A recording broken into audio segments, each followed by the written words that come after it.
may pag-asa pa to. Malaki ang pag-asa nito kasi ano. What? Parang tumakalot sa akin. Yeah. Anong nilalagay mo, madam? Anesthesia po. Anesthesia. Oo. Yeah. There's anesthesia, mga kalaboy. Lalagay na po tayo ng Anesthesia. Dito tayo ngayon kay Doc Obi. Yan. Obi. Apostol Skin Med Plus. Ano yung treatment na yan? Yung anong tawag yung ganyan? PRP. Ano, sorry, boss? PRP. PRP. Anong ko yata sa States? O, PRP. Yan. Yung treatment na yan, PRP.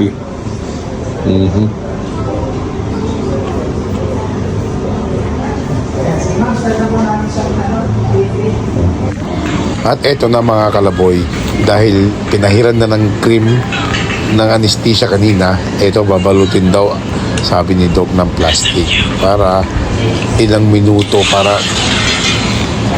kakagat agad yung anesthesia niya, mga kalaboy. Yan, mga kalaboy. Kay Roy, usually 10 ml lang, pero kay Roy gagawin kong 20 ml para mas mas Ano yan, Doc? Ano yung ginagawa mo? Extraction muna ng blood. Okay. Tapos itong blood na makukuha, papakita ko sa'yo mamaya, i-process sa machine yan para makuha natin yung mga growth factors. Yun yung i-inject natin na direkta sa scalp para pampatubo ng buhok. Okay, Doc. And how long does it take to grow? Yeah, at least give it at least about 2 weeks before you can... Dahil 20 ml ang kukunin ni Doc dahil special itong pasyente niya. Dahil usually 10 ml lang daw ang kinukuhanan ni Doc. So ito, okay tayo. Have you been to Cotabato? Cotabato? Yeah. No? Yeah, visit my family. So you're putting more plasma then, huh? Yeah. Thank you.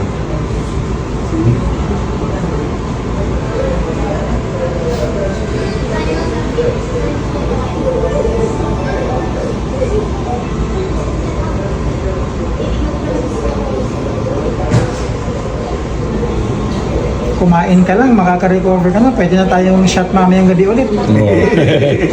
Pwede? I can drink after this? Yes. Wow. Kumain ka lang, ano ka lang ng konti. Recharge. Wow.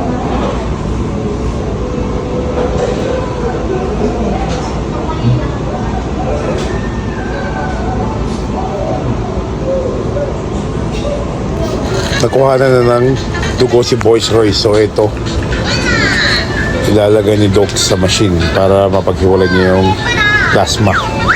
We also do this for acne scars. For who? Acne scars. Ano yun? Pimple marks. Oh.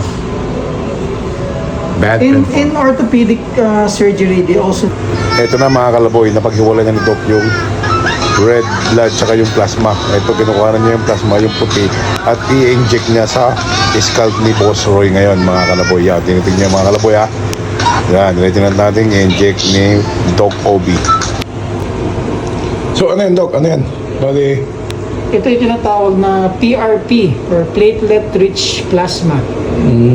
Okay, dito sa plasma, yun yung yellow part ng blood.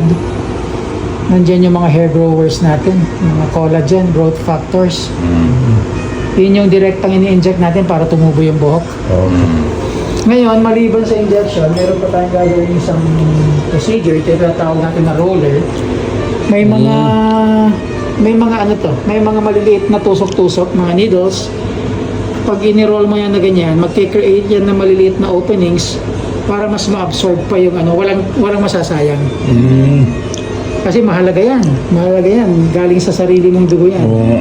Yan yung mga magpapatubo ng buhok natin. Di ba yung COVID kanina di ba yung plasma? Yeah. Yeah. Oh, yeah. It's a good one. so mga ilang linggo o buwan ba yun, Doc, bago tumubo? Usually, mga about 2 weeks, may makikita ka ng medyo maliliit. Mga baby hair lang muna. Yun yung aalagaan mo ng ipapahid. Parang nagtanim ka din, kailangan mo diligan. Yeah. Yeah. Okay. Wow! That's good. Yeah. Okay.